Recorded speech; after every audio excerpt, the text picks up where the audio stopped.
Assalamualaikum warahmatullahi wabarakatuh. Jika kita melihat di dalam Al-Quran, maka akan terdapat surat yang bernama Ali Imran. Surat Ali Imran ini memiliki 200 ayat dan menjadi surat ketiga di dalam Al-Quran setelah surat Al-Baqarah. Terdapat banyak keutamaan di dalam surat Ali Imran ini jika kita membacanya. Di antaranya adalah akan dilindungi dari api neraka, dirahmati Allah, didoakan oleh para malaikat sebagai doa yang mustajab, mendapatkan pahala yang berlipat ganda, dan masih banyak keutamaan lainnya. Namun, pernahkah sahabat berpikir tentang siapakah Ali Imran ini sehingga namanya diabadikan dan menjadi surat ketiga di dalam Al-Quran? Baiklah, mari kita sedikit membahas tentang siapakah Ali Imran ini.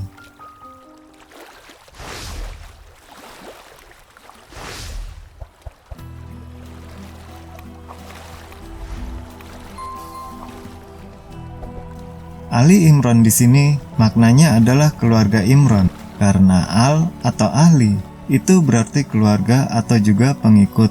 Jadi, siapakah keluarga Imran di sini? Ada dua pendapat dari para ulama tentang keluarga Imran di surat Ali Imran ini. Pendapat pertama mengatakan, jika keluarga Imran ini dari keluarga Nabi Musa alaihi salam, karena Musa bin Imran. Jadi, Imran di sini adalah bapaknya Nabi Musa alaihi salam. Sedangkan pendapat yang kedua, keluarga Imran ini dari keluarga Isa ibnu Maryam binti Imran, atau bapak dari Maryam, atau kakek dari Nabi Isa alaihi salam. Jika diambil dari urutan ayat yang ada di dalam surat Ali Imran, Allah menceritakan tentang keluarga Imran. Kemudian Allah melanjutkan tentang cerita mengenai Maryam dan Nabi Isa alaihi salam. Maka, ulama berpendapat jika pendapat yang kedua inilah yang lebih kuat, bahwa yang dimaksud keluarga Imran di sini adalah keluarga dari Nabi Isa alaihi salam. Karena pendapat yang kedua lebih kuat, maka dalam video ini kita akan membahas Ali Imran dalam keluarga Nabi Isa alaihi salam.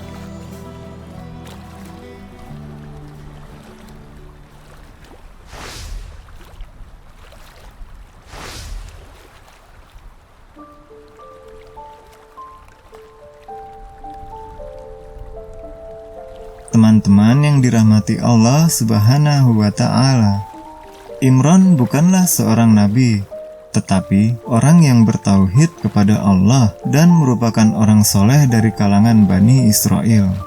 Sedangkan nabi yang diutus pada saat itu adalah Nabi Zakaria.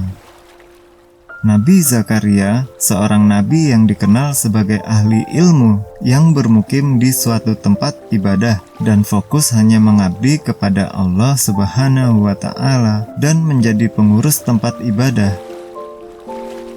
Imran mempunyai seorang istri yang bernama Hannah binti Fakhusa. Sedangkan Hannah ini mempunyai saudara perempuan yang menjadi istri dari Nabi Zakaria. Sehingga bisa disimpulkan jika Hannah ini merupakan iparnya Nabi Zakaria. Teman-teman, diketahui saat itu usia Hannah sudah sangat tua dan sudah dalam menopause, sehingga tidak memungkinkan lagi untuk mempunyai anak dikarenakan sudah tidak haid lagi. Hingga pada suatu hari, Hannah sedang berteduh di bawah pohon. Ia melihat induk burung yang sedang memberi makan anaknya. Lalu muncullah keinginan Hannah untuk mempunyai anak lagi. Lalu Hannah pun memanjatkan doa kepada Allah agar diberikan keturunan. Dan doa Hannah pun dikabulkan oleh Allah Subhanahu wa Ta'ala. Sehingga Hannah mengalami haid kembali di usianya yang sudah tua. Lalu suatu ketika hamilah Hannah, dan pada masa kehamilannya, Hannah kembali memanjatkan doa kepada Allah Subhanahu wa Ta'ala. Ingatlah ketika istri Imran berkata, "Ya Tuhanku, Sesungguhnya aku bernazar kepadamu, apa janin yang ada dalam kandunganku kelak menjadi hamba laki-laki yang mengabdi kepadamu, maka terimalah nazar itu dariku. Sungguh, Engkaulah yang maha mendengar, maha mengetahui.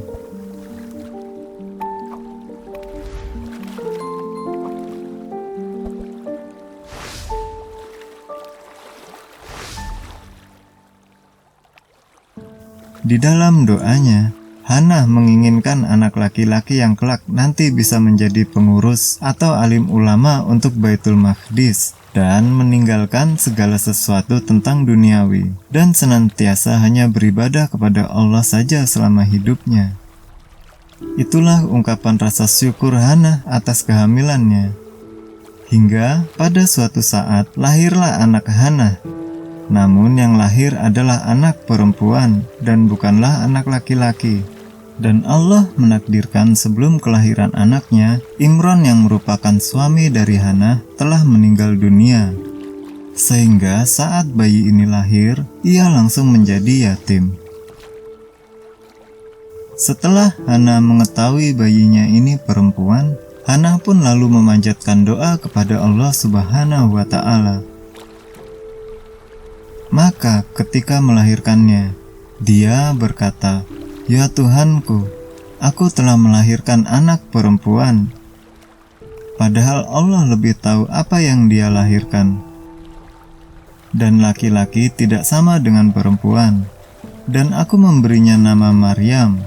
Dan aku memohon perlindunganmu untuknya dan anak cucunya dari gangguan syaitan yang terkutuk.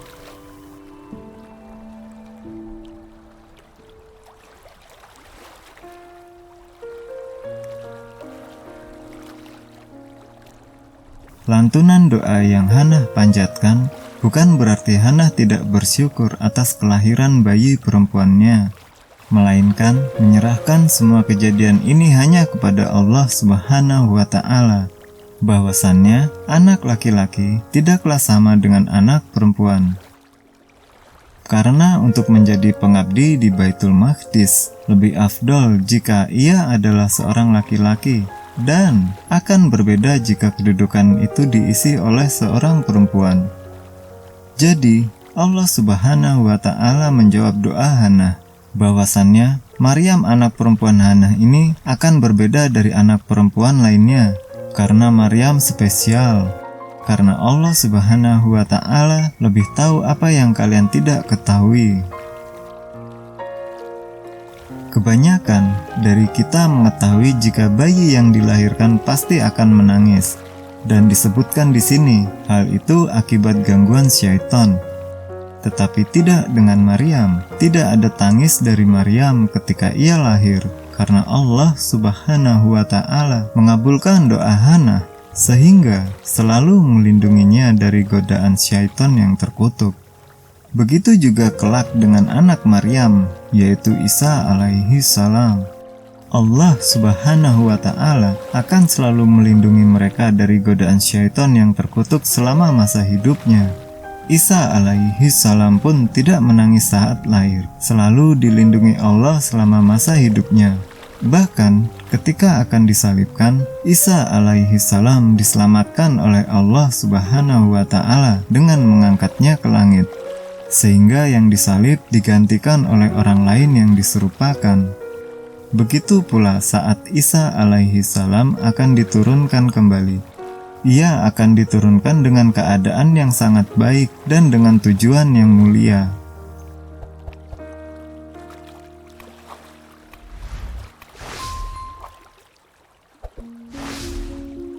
Teman-teman yang dirahmati Allah Subhanahu wa Ta'ala, telah kita ketahui bahwa Imran, ayah dari Maryam, telah meninggal dunia sebelum Maryam lahir, sehingga saat Maryam lahir, ia telah menjadi yatim.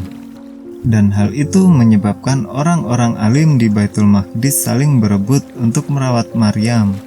Dan salah satu orang yang berebut itu terdapat juga Nabi Zakaria, paman dari Maryam. Hal itu terjadi karena akan menjadi suatu kehormatan besar bagi mereka jika bisa merawat putri dari Imran, sebab mereka sangat menghormati Imron yang dikala itu merupakan seorang sosok ulama besar dan orang yang paling soleh.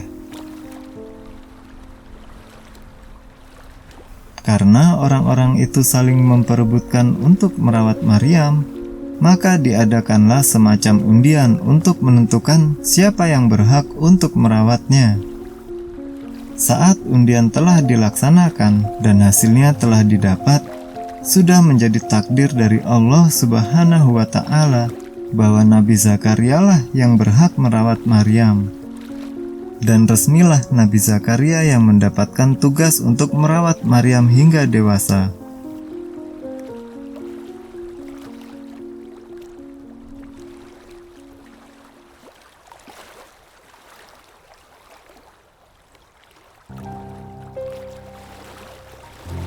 Di Baitul Maqdis, Nabi Zakaria membuatkan mihrab khusus untuk Maryam tinggal dan beribadah.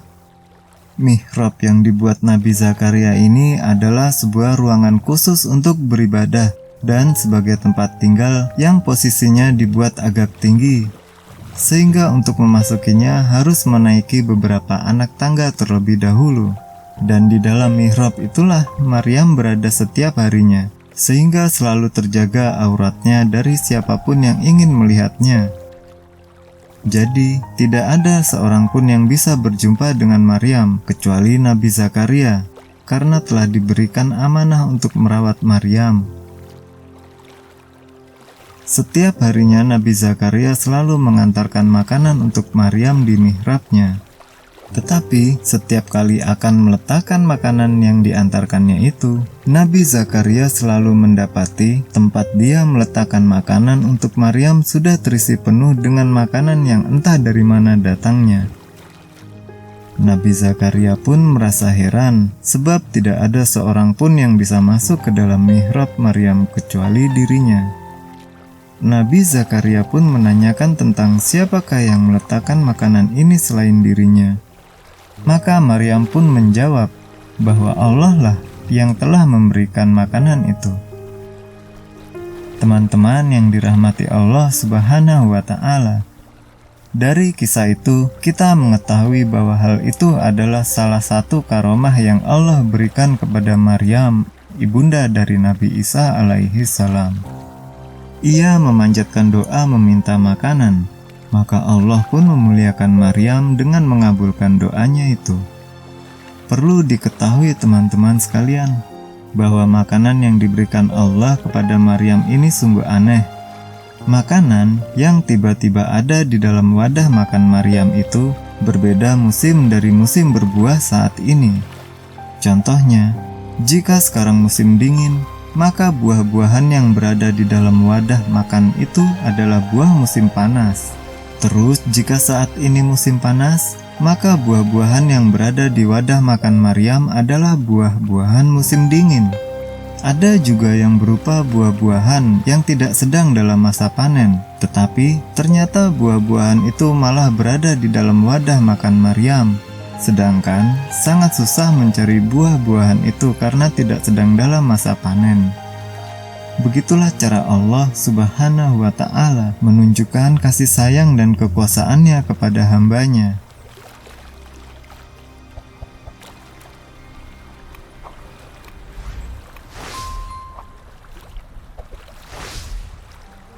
Teman-teman yang dirahmati Allah Subhanahu wa Ta'ala, seiring berjalannya waktu dan Maryam pun tumbuh dewasa, di mana seumur hidupnya dia habiskan hanya untuk beribadah kepada Allah Subhanahu wa Ta'ala serta tidak menikah. Dan seluruh masyarakat di Baitul Maqdis pun mengetahui bahwa Maryam adalah seorang wanita yang sangat soleh dan senantiasa menjaga kemaluannya karena ketaatannya kepada Allah Subhanahu wa Ta'ala.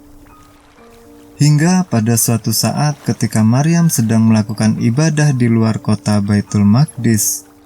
Pada perjalanan keluar kota Baitul Maqdis ini, sampailah Maryam di suatu tempat yang sangat sepi, yang saking sepinya sehingga tidak seorang pun bisa mengetahui jika ada keberadaan Maryam di situ. Lalu Allah mengutus malaikat Jibril menemui Maryam di tempat itu dengan menjelma menjadi seorang laki-laki yang sangat tampan dan rupawan. Ketika Maryam melihat ada seorang laki-laki yang menghampirinya di tempat itu, Maryam pun mengira jika lelaki tampan itu ingin menggodanya. Namun, karena sifat kesolehan dan rasa takutnya kepada Allah, Maryam pun berkata kepada lelaki ini, "Aku berlindung kepada Allah Subhanahu wa Ta'ala dari gangguanmu." Dan Maryam juga mengingatkan lelaki ini dengan berkata, "Hendaknya engkau bertakwa dan takutlah kepada Allah Subhanahu wa Ta'ala." Ketika laki-laki itu mendengar perkataan Maryam, maka laki-laki itu pun berkata kepada Maryam, "Sesungguhnya aku hanyalah utusan Tuhanmu untuk menyampaikan anugerah kepadamu seorang anak laki-laki yang suci." Jibril pun menegaskan, "Wahai Maryam, sesungguhnya Allah menyampaikan kabar gembira kepadamu tentang sebuah kalimat firman darinya, yaitu seorang putra, namanya Al-Masih Isa putra Maryam, seorang terkemuka di dunia dan di akhirat, dan termasuk orang-orang yang didekatkan kepada Allah. Dan dia berbicara dengan manusia sewaktu dalam buayan dan ketika sudah dewasa, dan dia termasuk di antara orang-orang yang soleh."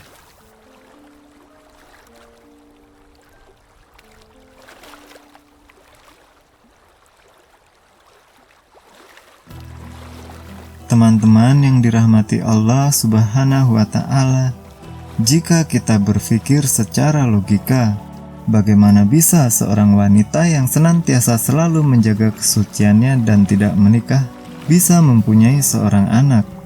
Dan begitu pula dengan apa yang Maryam pikirkan. Maka Maryam pun berkata, "Ya Tuhanku, bagaimana mungkin aku akan mempunyai seorang anak? Padahal tidak ada seorang laki-laki pun yang menyentuhku."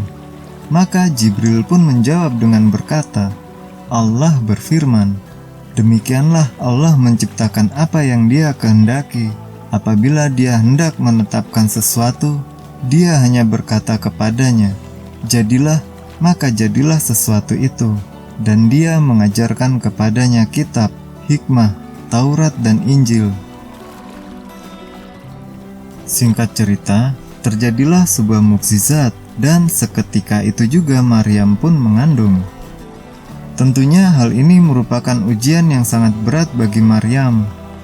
Bisa kita bayangkan teman-teman, karena di Baitul Maqdis, Maryam ini dikenal masyarakat sebagai wanita solehah yang selalu menjaga pandangan dan kesuciannya terhadap laki-laki, serta merupakan putri dari imam besar mereka di Baitul Maqdis dan putri dari seorang yang paling soleh di saat itu. Apa yang akan dikatakan oleh orang-orang nanti saat tidak lama hadir di tengah masyarakat, dan saat begitu hadir, dia datang telah mempunyai seorang anak? Apa yang akan dikatakan oleh orang-orang nanti yang mereka tahu saat ini Maryam sedang melakukan perjalanan ibadah di tempat lain, namun tiba-tiba datang dan telah mempunyai seorang anak? Sehingga Maryam pun bingung bagaimana caranya ia menjelaskan kejadian ini kepada orang-orang di Baitul Maqdis nantinya. Karena masih tidak tahu harus berkata apa mengenai kejadian ini, dan pastinya akan banyak orang yang tidak akan percaya akan kisah kejadian yang sebenarnya mengenai peristiwa kehamilannya. Maka di saat kehamilannya ini, Maryam pun pergi mengasingkan dirinya ke tempat yang jauh dan menjauh dari orang-orang.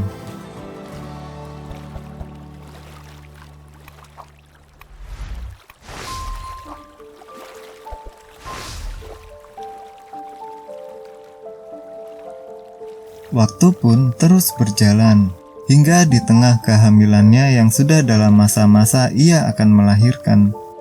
Dikisahkan juga bagaimana Allah memuliakan makhluknya serta menjaga Maryam dan anak yang berada di kandungan Maryam. Ada kisah di saat-saat akan melahirkan, Maryam sedang merasakan begitu sangat lapar dan haus. Lalu Allah memunculkan anak sungai di bawah Maryam untuk minumnya, dan menyuruh Maryam untuk menggoyangkan sedikit batang pohon kurma yang ada di dekatnya. Lalu buah kurma pun berjatuhan, sehingga Maryam dapat memakannya. Hari pun terus berlanjut hingga lahirlah anak yang dikandung Maryam. Sama seperti Maryam, karena doa dari Hana, anak ini pun lahir tanpa menangis. Singkat cerita, akhirnya Allah menyuruh Maryam untuk kembali pulang ke Baitul Maqdis. Dan Allah juga memerintahkan untuk tidak berbicara apapun jika ada orang yang bertanya tentang anak yang digendongnya, kecuali dengan kalimat, "Sesungguhnya aku telah bernadar berpuasa untuk Tuhan yang Maha Pengasih, maka aku tidak akan berbicara dengan siapapun pada hari ini." Maka berangkatlah Maryam untuk kembali pulang ke Baitul Maqdis sambil menggendong anaknya. Setelah sampai di Baitul Maqdis, yang dikhawatirkan Maryam pun terjadi. Mulailah cercaan demi cercaan ditujukan kepada Maryam. Bahkan Maryam pun dituduh sebagai seorang pezina. "Wahai Maryam, sungguh engkau telah membawa sesuatu yang sangat mungkar. Wahai saudara perempuan Harun, Maryam, ayahmu bukan seorang yang buruk perangai, dan ibumu bukan seorang perempuan pezina." Walaupun ujian ini terasa begitu berat bagi Maryam, mendengar cercaan demi cercaan, hinaan demi hinaan, Maryam pun tetap sabar dan tetap menjalankan perintah dari Allah untuk tetap diam.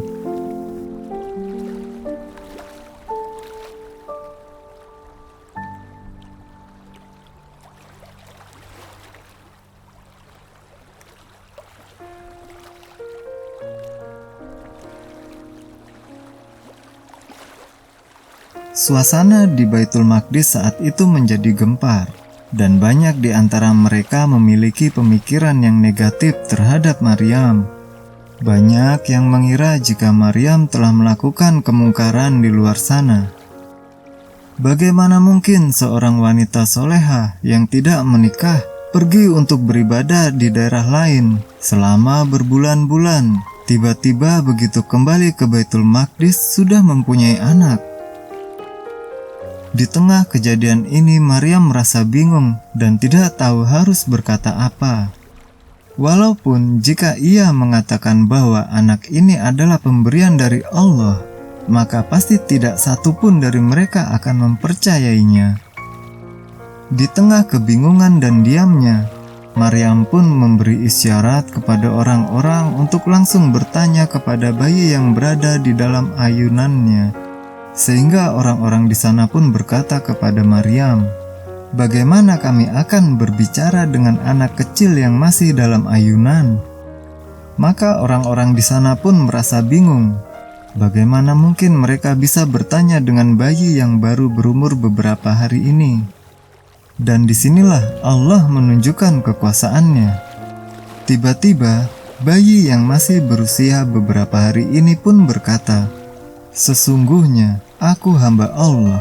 Dia memberiku kitab Injil, dan dia menjadikan aku seorang nabi, dan dia menjadikan aku seorang yang diberkahi di mana saja aku berada, dan dia memerintahkan kepadaku melaksanakan sholat dan menunaikan zakat selama aku hidup, dan berbakti kepada ibuku, dan dia tidak menjadikan aku seorang yang sombong lagi celaka, dan kesejahteraan semoga dilimpahkan kepadaku pada hari kelahiranku, pada hari wafatku, dan pada hari aku dibangkitkan hidup kembali." Dan kalimat inilah yang menjelaskan jika sebenarnya Nabi Isa bukanlah anak Tuhan dan bukan juga dilahirkan untuk menjadi Tuhan, melainkan hanyalah sebagai hamba Allah yang soleh. Nabi Isa mengatakan jika ia adalah seorang nabi yang juga diwajibkan untuk beribadah kepada Allah dan membayar zakat, dan bayi inilah yang kelak nantinya akan Allah selamatkan dari penyalipan dengan mengangkatnya ke langit dan akan diturunkan kembali, yang salah satu tugasnya adalah untuk membunuh Dajjal.